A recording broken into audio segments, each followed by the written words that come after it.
Hello my brother and sisters. तो कैसे हो आप सब? आई होप आप सब बहुत अच्छे होंगे।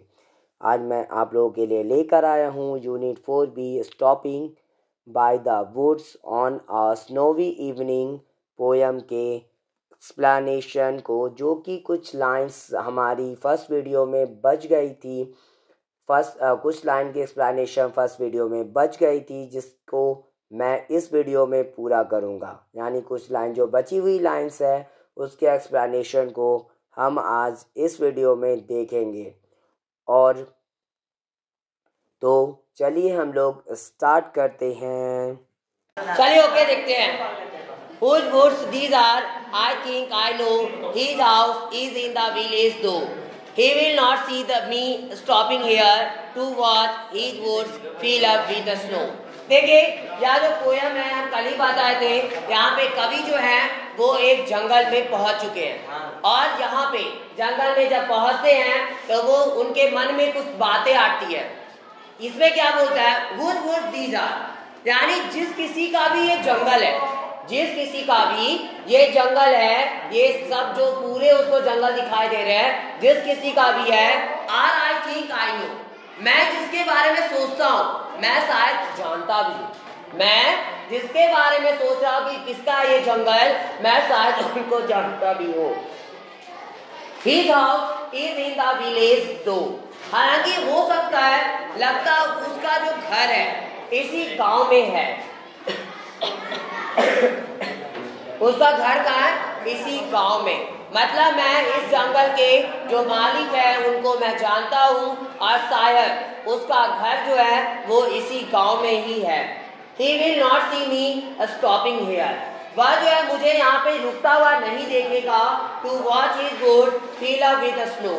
क्योंकि अगर देखेगा भी तो क्या है, ये पूरा जो जंगल है पूरी तरीके से बर्फ से ढकी पड़ी है, पूरा बर्फ से ये भरा पड़ा है। देखो आप देखते होगे अभी ठंड के टाइम में कोहरा जब होती है, कुहासा जिसको हम लोग बोलते हैं, जब हम लोग सुबह के टाइम में देख रहे होते तो कोई भी चीजें आप यहाँ खड़े रहोगे और कुछ दूर के बाद दिखनी बंद हो जाती है, क्योंकि कुहासा होता है, फॉग जिसको बोलते हैं। तो फॉग की वजह से क्या होता है, आगे कोई भी चीज दिख नहीं सकती। वैसा ही यहाँ पे ये बर्फबारी हो रही है और पूरा ये इलाका जो है जंगल वो पूरी तरीके से यहाँ पे बर्फबारी चल रही है और यहाँ पे भी वही सेम कंडीशन है, जिससे वो बोलते हैं कि ये जिसका जंगल है शायद वो मुझे यहाँ उतरते हुए नहीं देखेगा। My little horse must think it were to stop without a farmhouse near. Between the woods and frozen lake, the darkest evening of the year. मेरा लिटिल हॉर्स जो है, मेरा लिटिल हॉर्स यानी छोटा घोड़ा, must think it were, और इसे जो है उसे सोचना चाहिए। क्वेर अजीब ही वो सोचता है, उसे अजीब सोचना चाहिए। To stop without a farmhouse near, यानी बिना किसी जो है फार्म हाउस के पास में वो रुक गया। यानी वो अजीब लगता है, वो घोड़े के बारे में बोलते हैं कि अजीब ये घोड़ा लगता है कि यहाँ पे कोई फार्म हाउस भी नहीं है आसपास में, और ऐसे ही जाकर मेरा घोड़ा रुक जाता है। Between the woods and frozen land, और किसके बीच में? जंगल और फिर फ्रोजन, ये जमे हुए झील के बीच में, या जो जमा हुआ झील है और यह जो जंगल है उसके बीच में जाकर वो रुक गया। The darkest evening of the year, और ये पूरे साल का सबसे अंधकार में शाम है। यानी डार्केस्ट इवनिंग का मतलब यह ठंड की वो शाम है जिस टाइम पर पूरी अंधेरी छाई हुई है, चारों तरफ अंधेरा ही अंधेरा है। He gives his harness bells a shake to ask if there is some mistake.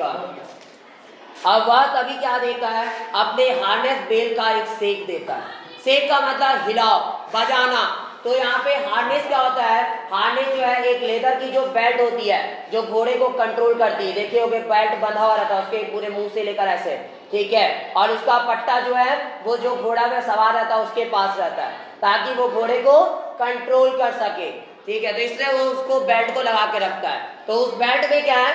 Bell लगी हुई है, तो उसे जो है उस बेल को वो बजाया भी to ask if there is some mistake, ये पूछने के लिए अगर कुछ गलतियां हो गई हो, अगर मेरे से कुछ गलतियां हो गई है या मेरे घोड़े से, तो अगर गलतियां हैं, कुछ हुई है, तो प्लीज आप आइए सामने। The only other sound the sweep of easy wind and downy flag। और यहाँ पे सिर्फ दूसरी आवाजें जो है वो स्वीप करती हुई सुनाई देती है ऑफ इजी विंड, बहुत ही आसान सी हवा का वो आवाज सुनाई देता है। एंड डाउनी फ्लैग, और डाउनी फ्लैग की आवाज है। डाउनी फ्लैग का मतलब क्या होता है, एक बोल सकते हैं ठीक ठाक फीदर्स जो होते हैं, पंख एक तरह के, और उसकी और यहाँ पे फ्लैग जो है वो डाउनी फ्लैग क्या है, यहाँ पे बर्फ का टुकड़ा है, छोटे छोटे पत्ती की तरह टुकड़े होते हैं। जब बर्फ गिर रही होती है ना, जहाँ पे बर्फबारी होती है, आप कश्मीर ये सब साइड में चले जाओगे तो वहां पे बर्फबारी ऐसे ही होती है, छोटे छोटे टुकड़े जो है आपको जो है बर्फ के वो गिरते दिखाई देते हैं। तो यहाँ पे वही बोलते हैं उस चीजों की, वो सारी बर्फ के टुकड़ों की उनको आवाज सुनाई देती है। The woods are lovely, dark and deep, but I have promised to keep। और ये जो जंगल है बहुत प्यारा, अंधकार में डार्क भी है और गहरा भी है। जंगल कैसा है, बहुत गहरा है, घना है ये जंगल। But I have promises to keep, लेकिन मैं जो हूँ प्रॉमिस भी करता हूँ इसे रखने की, अच्छे से इसे सुरक्षित रखने की। And miles to go before I sleep, and miles to go before I sleep. और मैं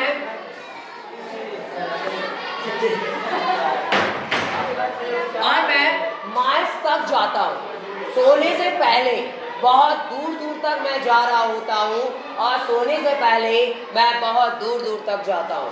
चैप्टर यहीं पे ये पोएम आपका खत्म होता है, जिसके कवि रॉबर्ट फ्रॉस्ट है। ये कविता बस हम लोगों को जंगल के सैर के बारे में बताती है। और अब यह पोयम यहीं पे समाप्त होती है, और इसकी एक्सप्लेनेशन जो कि मैं कोशिश किया हूँ रियल लाइफ एग्जाम्पल और इंटरेस्टिंग वे के साथ देने की। अगर आपको यह वीडियो पसंद आई हो तो प्लीज़ मेरे इस वीडियो को लाइक ज़रूर करें और ज़्यादा से ज़्यादा शेयर करें, ताकि और भी बच्चों तक यह एक्सप्लेनेशन पहुँच सके। और मेरे इस चैनल को सब्सक्राइब भी ज़रूर करें ताकि मेरी आगे आने वाले वीडियो की नोटिफिकेशन आपको सबसे पहले मिल सके। Thanks for watching my video. Have a nice day.